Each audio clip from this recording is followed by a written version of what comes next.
Manchester United 1-1 Arsenal. Bruno Fernandes fired in a stunning free kick to open the scoring at Old Trafford, before Declan Rice grabbed Arsenal's equaliser. Declan Rice dragged Arsenal level with 16 minutes remaining at Old Trafford, but ultimately a point wasn't what the Gunners were after, and they are now 15 behind Liverpool. Gunners midfielder Rice fired in off a post to level the scores after being found by Jurrien Timber, but Arsenal were ultimately unable to turn their possession into clear-cut chances on a frustrating afternoon for Mikel Arteta. A low-quality first half had been livened up in stoppage time when Bruno Fernandes took advantage of David Raya and his Wolves' positioning to open the scoring with a free kick, before Raya saved brilliantly from Nasser Mazraoui in the second half.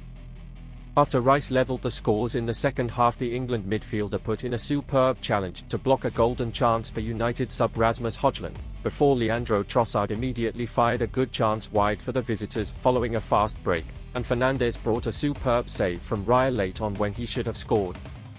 A threadbare squad which doesn't look fit for purpose, Amorim saying the main aim of this game was surviving it, and Gary Neville and Roy Keane popping up on the television to make the same old noises they always make. There was a lot about the build-up to this that looked familiar. But change isn't going to happen at United without fans voting with their feet, and the supporters who staged the huge anti-Glazer protest outside Old Trafford before the match had every right to do so.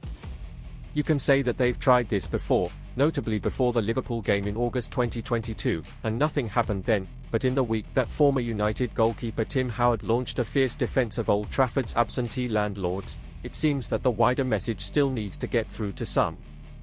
You can say that they've tried this before, notably before the Liverpool game in August 2022, and nothing happened then, but in the week that former United goalkeeper Tim Howard launched a fierce defence of Old Trafford's absentee landlords, it seems that the wider message still needs to get through to some. This used to be the fixture of flying pizzas which would determine the destination of the title, but this was a pale imitation of those remarkable pitch battles of yore, with a distinct lack of quality on show in the first half. The injuries on both sides don't help with that, of course, and Arsenal have had a much better season than United, as you can see with one look at the league table, but it was striking just how poor it was.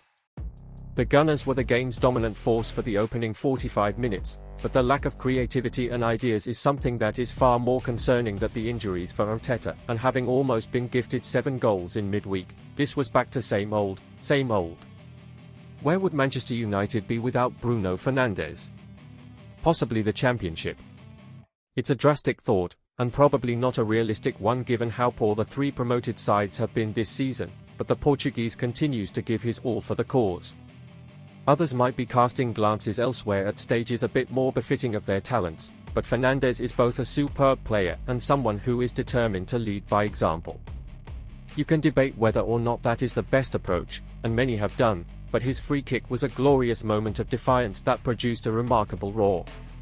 Gabriel Martinelli at least returned from the bench here, but the attacking absentees that have affected Arsenal all season remain hugely damaging, and derailing to a season which still promised much at the turn of the year.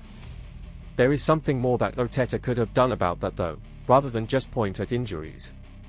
The truth is that the Gunners weren't exactly attacking well prior to their problems. Bukayo Saka had scored just 4 open play goals in the Premier League at the time of his injury just before Christmas, while Kai Havertz and Leandro Trossard's struggles in front of goal have been well documented. The over-reliance on set-pieces, with that well having now seemingly run dry, was never really a long-term plan, and Arteta's decision to prioritise pragmatism over poise has ended up costing him.